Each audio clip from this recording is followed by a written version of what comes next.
Thank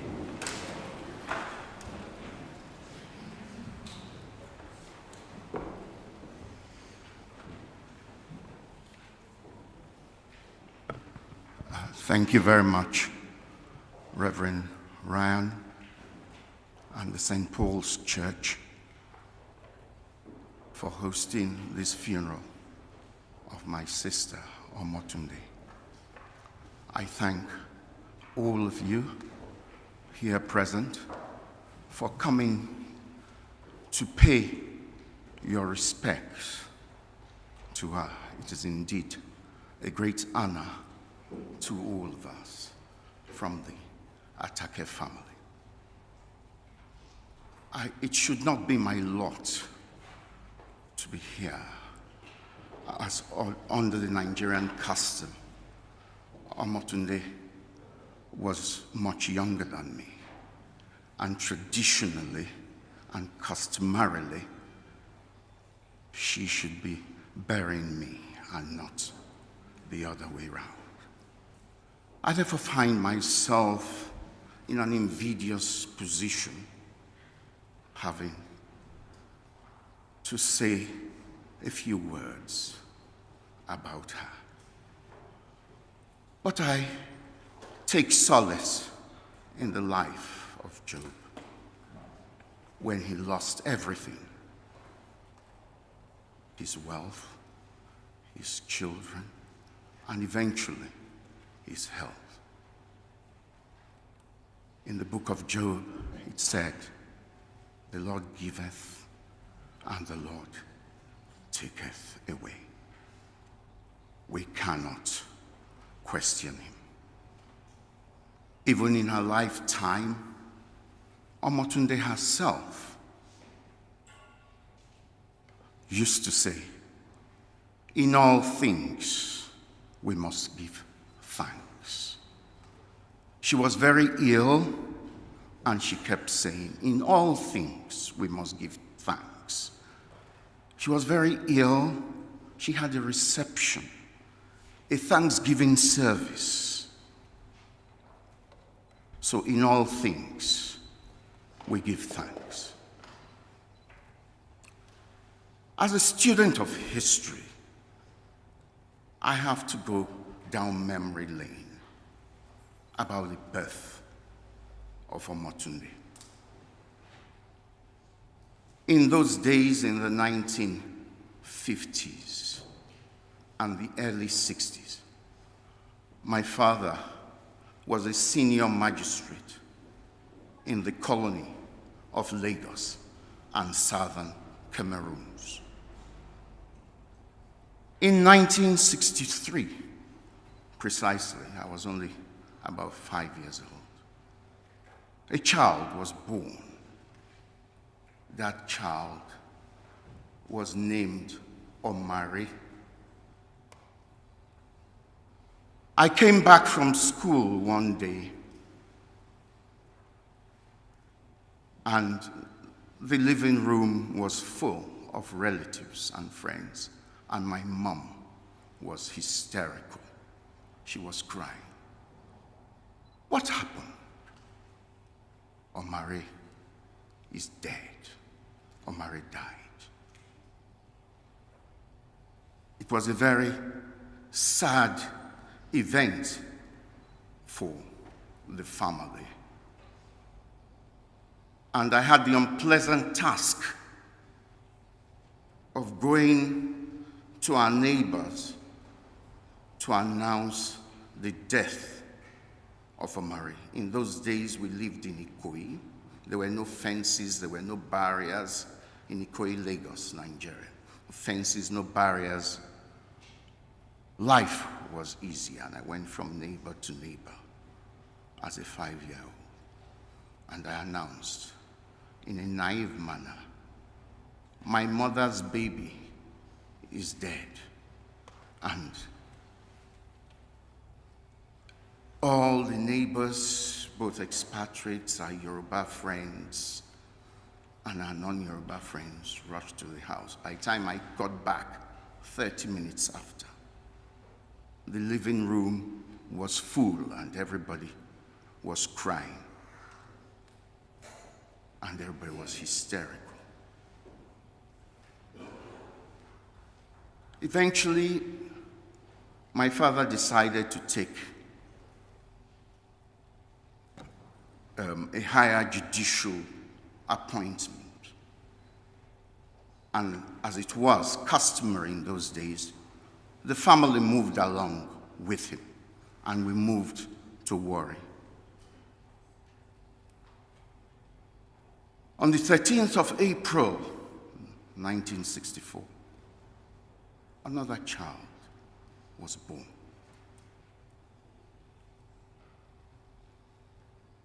That child is the one we mourn today.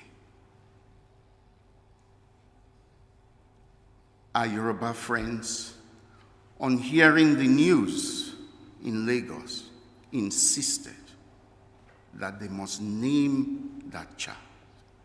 They named her Omotunde. That is to say, translated literally,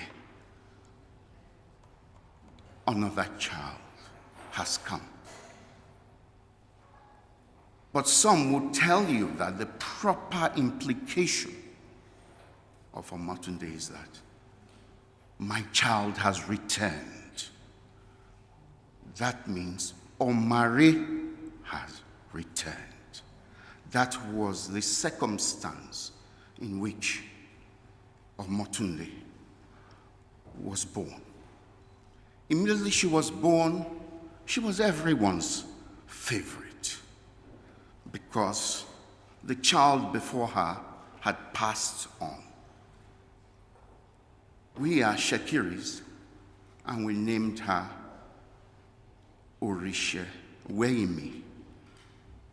Translated literally, that means God is behind me,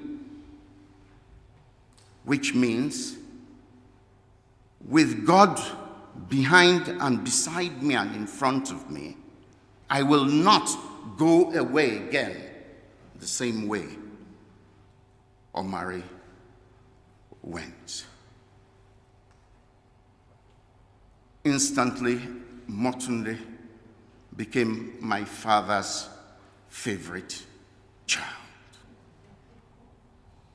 In all these years, I cannot remember him calling her Omotunde or Orishewemi or Vivian. He called her Ashu. I sometimes wonder where the name Ashu came from, but it was from a song that we used to sing to her when she was young. And it goes like this. Ashuma shuma, ashuma boko, oti yemi peto, ipeti peto, do otomi. And when she's crying, whatever she's doing, if you sang that song to her, she would bounce on your lap and start smiling. So everybody in the family sang that song. With the benefit of hindsight, I do not know the true meaning of those words, but I recognize some Shekiri in it, but that song had the effect on Omotunde. Born on the 13th of April, 1964, Omotunde attended a Mota primary school in Benin City. We often moved. When my father got as a judge of the High Court of Midwestern Nigeria, we often moved along with him. She's the daughter of the Honorable Mr. Justice Franklin Eyimofe Atake, who in 1967 was appointed a judge of the High Court of Midwestern Nigeria. And she's the daughter of his wife, Victoria Aruga Patricia Atake. Like I said, she attended Emota Primary School. Thereafter, she went to Federal Government College, Warri. I see many people who went to Federal Government College, Warri, here in this church. It was a big thing in those days to study under a principal called Mr. Davis. Mr. Davis was a legendary principal and headmaster. Mr. Davis was in King's College, Lagos, and they literally took him away and put him in Federal Government College, Warri. Those who were privileged to study under Mr. Davis know what I'm talking about. Immediately, all the students from Queen's College, King's College, used to come to Federal Government College, Warri. Federal Government College, Warri was the best school in Nigeria and got the best results for several years while Mr. Davis was there. God bless his soul and may he rest. Omotunde studied under Mr. Davis. It's a thing of pride. Many people may not understand what I'm saying, but those who know, know. She then went to the University of Benin, where she studied law. Having graduated from the University of Benin, she was called to the Nigerian bar in 1986. She had a varied career. I would summarize the main ones. She was fortunate to work in the chambers of Godfrey Amakri, QC. He was the first indigenous Solicitor General of Nigeria. In the 1950s, and when Nigeria got its independence from Great Britain. So it was a privilege to work under the hands of Godfrey Kio Jaja Amakri, QC, where she ended up being a senior counsel and head of chambers. She also worked in the bank. She worked in Oceanic Bank as a company secretary, a legal advisor, in charge of subsidiaries. She was also in Main Street Bank, where she was group company secretary and legal advisor. But in the end, she opted for the judiciary and was appointed a judge of the Revenue Court of Delta State of Nigeria. And that was her last job until she passed on. In all her years of hard work, she looked after her two children here present, Heidi and Esigbemi. She dedicated her life to them because, more or less, she was a single parent. In all those years of hard work, she did a lot for them. Today, Heidi is a graduate 2-1 from the University of Coventry, and Esigbemi is studying for her finals. Unfortunately, I say so, in spite of all her hard work, she has not lived to enjoy the fruits of her labor. But it is well. This is where we find ourselves. Omotunde was very religious. Very, very religious.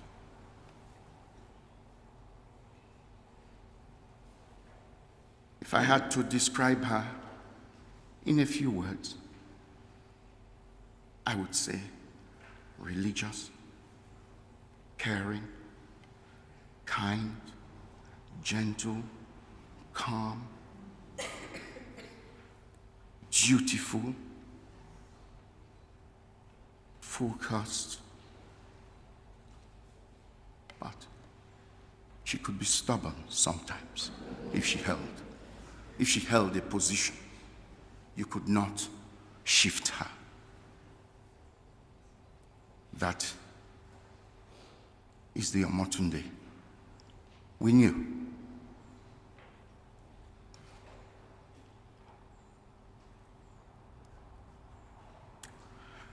When the illness took hold of her,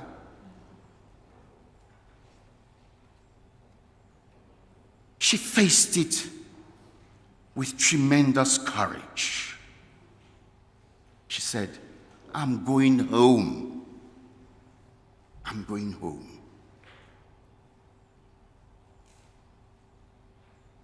From her perspective, that must be home to the bosom of the Lord.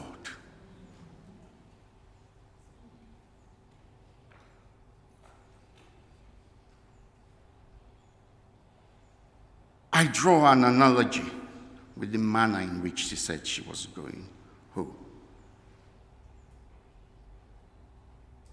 With the song, the hymn, the classical hymn, I Surrender All, written in 1896 by Van de Venter.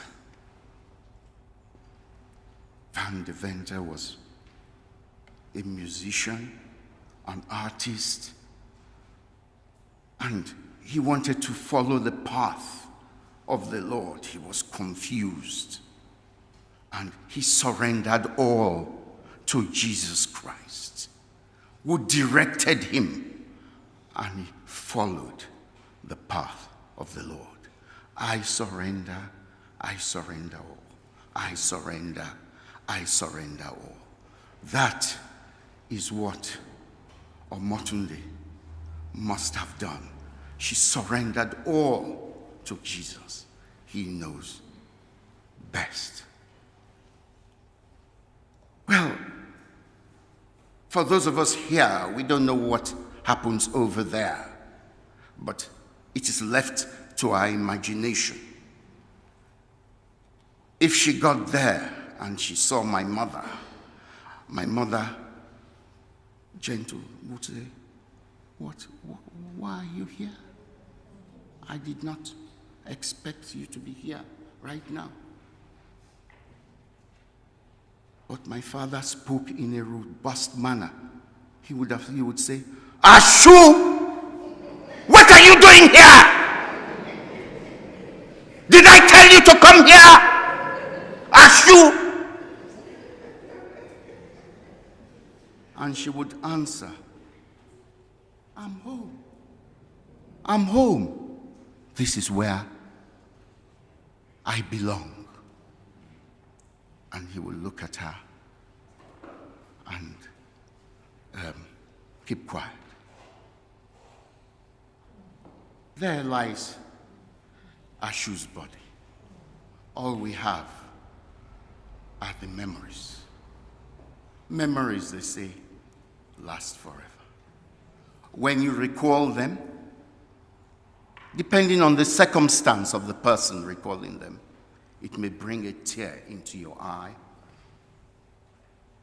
or a smile. But the reality is, memories is all we have to share now about Omotunde Orishenuemi Vivian Atake.